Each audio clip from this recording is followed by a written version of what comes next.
boa tarde a todos, vocês estão no canal dos velhos companheiros e cumprindo a promessa que eu fiz no último vídeo, vamos falar de Platão. Vocês veem geralmente nesse canal filosofia sendo discutida mais pelo nosso amigo Heitor, que é apaixonado por filosofia grega, mas aí tem um ponto, eu também gosto muito de filosofia grega. E o Heitor, ele é, em essência, ele é mais aristotélico. Eu, de certa forma, eu também sou, mas acho que eu tenho uma ligação mais forte com Platão. Eu gosto muito de Aristóteles, mas eu acho que pessoalmente eu gosto mais de Platão. A forma que o Platão escrevia, que é de certa forma mais mitopoética, a visão dele eu achava mais interessante. Não que eu não goste de Aristóteles, eu sou fãzaço de Aristóteles. Mas tudo que o Platão faz eu gosto muito, é impressionante. Eu sou fãzaço de Platão.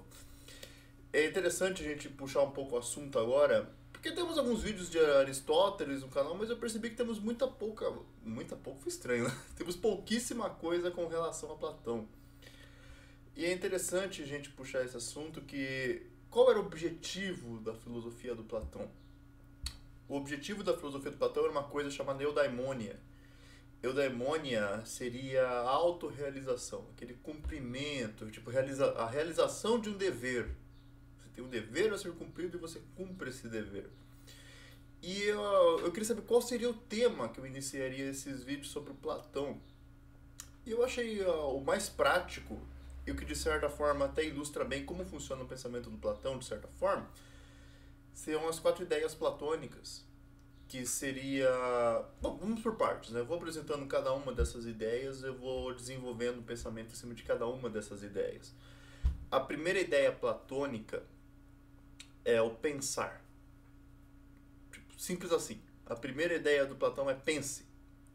Mas pensar logicamente sobre a sua vida e como guiá-la. Como assim? Que você tem que analisar as questões logicamente e compreender a si mesmo. Você deve ter uma compreensão do seu próprio ser e sempre analisar as coisas, os acontecimentos com frieza e com cautela. O que acontece com as pessoas? Elas geralmente não fazem uma análise lógica sobre as coisas. O que elas fazem? Elas seguem uma coisa que o Platão chamava de doxas. O que são doxas? É a opinião popular. Aquilo que é popular, aquilo que é interessante, aquilo que é modinha, é o que geralmente o povo acaba seguindo. E isso não é de fato compreender aquela coisa, não é saber se você é compatível com aquilo. Não é ter noção se aquilo é correto ou não. Porque tudo aquilo é pautado dentro dos valores populares e não são os valores corretos. Por quê? Porque aquilo que é popular geralmente é aquilo relacionado diretamente aos desejos das pessoas e não aos valores morais superiores daquela pessoa. Então você abre mão das suas características essenciais para seguir aparências que estão eminentemente relacionados, exclusivamente, inerentemente aos desejos populares, que é tipo as sensações, aos desejos, às paixões, a coisas inferiores. O que o Platão diz? Que você, para conhecer o caminho, aquilo que você se identifica, primeiramente você tem que conhecer a si mesmo. E como você conhece a si mesmo? Filosofando e meditando. Sempre analisando as características e não agindo por impulso.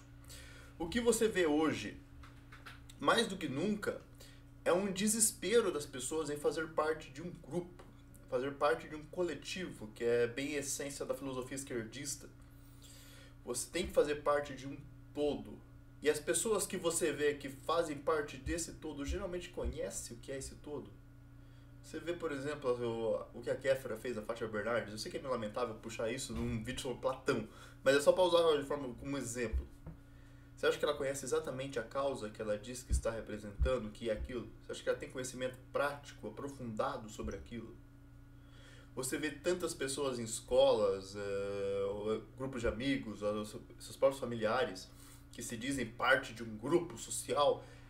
Eles de fato compreendem aquele grupo social, eles analisaram logicamente aquilo, como aquilo se comporta dentro da realidade. É isso que o Platão sempre diz para ser feito, que você analise as coisas logicamente, que você tente compreender o que é de fato aquilo, e que você deve compreender de fato aquilo que é você mesmo. Você deve analisar as coisas atenciosamente e não simplesmente agir por impulso. Que é exatamente o problema que nós vimos hoje, que já foi anunciado pelo Platão há 400 anos antes de Cristo. O sentimento, ele até uma definição do Platão que é muito boa. Ele diz que o sentimento seria praticamente como você ser arrastado por uma manada de cavalos selvagens. Você está deitado, tem um monte de cavalos selvagens que puxam você e você nem sabe muito bem para onde está sendo levado. Essa é a definição dos sentimentos através de Platão. É muito interessante isso. Uma forma que o Platão define para evitar essas armadilhas do Toxa é a discussão socrática. Que é tipo é aquela ideia que você vê do Sócrates sempre conversando com outra pessoa, apresentando pontos diferentes e tentando chegar numa conclusão, que seria uma análise dialética. Seja isso feito com você mesmo ou como ele principalmente recomenda, com outras pessoas. Que você sente, que você vai discutindo, que você vai argumentando, que você vai analisando, que é o debate. O debate para que assim você possa alcançar alguma conclusão eficiente e assim compreenda aquilo que é melhor para você e quem de fato você é. O segundo pensamento de Platão é interessante, porque é algo que geralmente não se espera, que é deixe seu amante mudá-lo. O que ele quer dizer com isso? Isso é geralmente o que a gente pensa de forma oposta, tipo, não, mas o ideal não seria que o amor não pode mudar a gente, que a gente tem que aceitar a pessoa pelo que ela é? Sim, mas o verdadeiro amor que o Platão define no livro do Banquete é a admiração. Esse é o amor platônico que fala. Isso que tentaram desvirtuar com o tempo.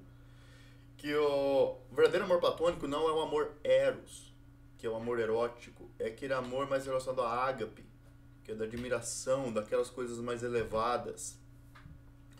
Então é o seguinte, como o Platão define que o verdadeiro amor é a admiração, ele prega que haja um desenvolvimento em conjunto.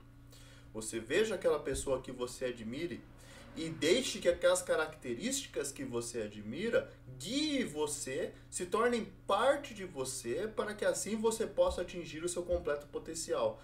E ele prega, inclusive, que a solução é que um melhore o outro. Por quê? A outra pessoa também vai amar características em você também.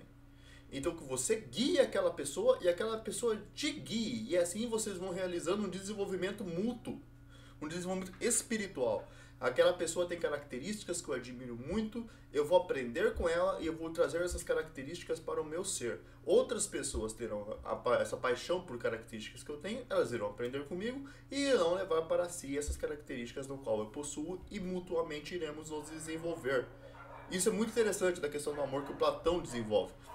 Os cachorros aqui estão tudo loucos, gente, é foda. Isso eu acho muito interessante, que é decodificar a mensagem da beleza. A questão de beleza do Platão que ele mostra é muito interessante. Que é de certa forma a visão que eu tenho sobre beleza também. Eu também tenho uma certa aproximação com a visão do Roger Scruton, mas eu acho interessante isso. Ele diz que a beleza nos sussurra verdades importantes sobre a boa vida. Como assim? A beleza, ela possui características elevadas dentro de si. Algo para ser belo, ele tem que ter características específicas que compõem a beleza. Tipo, a gentileza, a harmonia, o equilíbrio, a paz, a força. Uma vez eu disse que quando nós vimos arte, nós vimos uma obra, nós absorvemos características daquilo para o nosso ser. Porque quando a gente faz uma obra artística, colocamos características de nossa essência naquilo, pessoas irão consumir aquilo e aquelas características se tornarão parte dela. É tipo uma troca quase que espiritual. Então, quando a obra é bela, você consome características que compõem aquela beleza, que são características altíssimas. O que acontece quando você consome da feiura? A feiura, ela danifica o nosso ser, porque ela não possui elementos grandes, elevados, que compõem a beleza. Muito pelo contrário. Você consumir obras feias, que não são eminentemente belas, isso dificulta que nós nos tornamos sábios. Isso dificulta que nos tornamos boas pessoas, gentis. Isso dificulta que somos capazes de refletir, não nos torna mais calmos. Até o Platão fala que o dever do poeta e do artista é quase que algo terapêutico. Você está consumindo aquela obra e aquilo que é altíssimo, aquilo que é belo, vai aos poucos se integrando à sua pessoa. E aquilo nos orienta também às coisas que são de fato boas.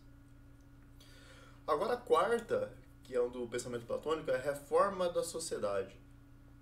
Isso, o Platão ele via diversos problemas da sociedade ateniense. E acredite ou não, o Platão ele tinha muita admiração pelo sistema que era feito em Esparta. O Atenas ele era muito focado nos ricos e celebridades, etc. Atletas. Ele tinha um grande foco nos atletas.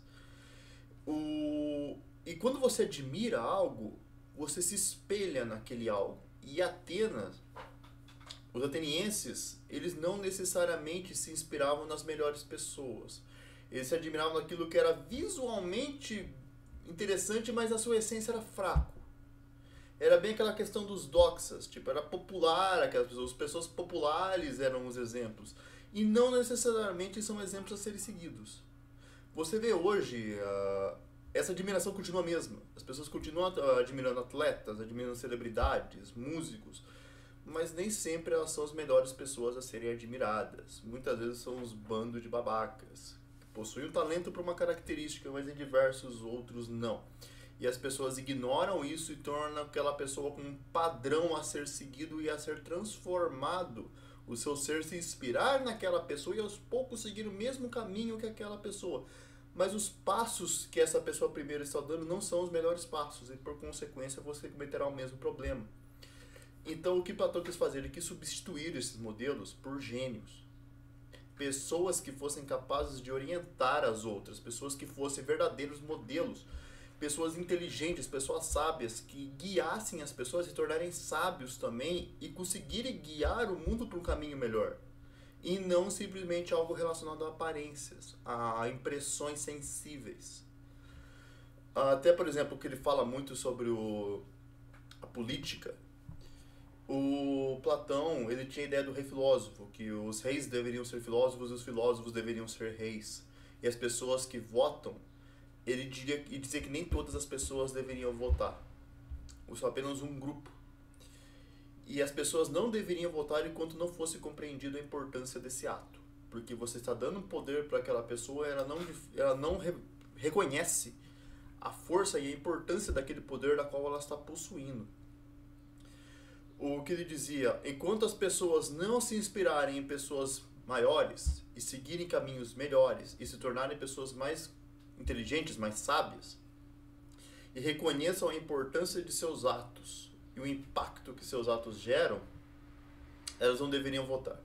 Elas deveriam compreender de causa o que é política, quais são os efeitos de um voto, quais são de fato as propostas apresentadas por esses políticos, e assim guiar o país para uma direção melhor. Resumindo, as 4 ideias platônicas é o pensamento lógico. Deixe que seu amante mude a você. Decodificar a mensagem da bondade e reformar a sociedade. Da bondade não, da beleza. Decodificar a mensagem da beleza e reformar a sociedade. Até essa característica de deixe o seu amante mudá-lo, é que a ideia de você, que o Olavo fala muito, quando você vai ler um livro, leia com a mente aberta, para que você compreenda as características daquilo e depois você consiga refletir e meditar sobre aquilo.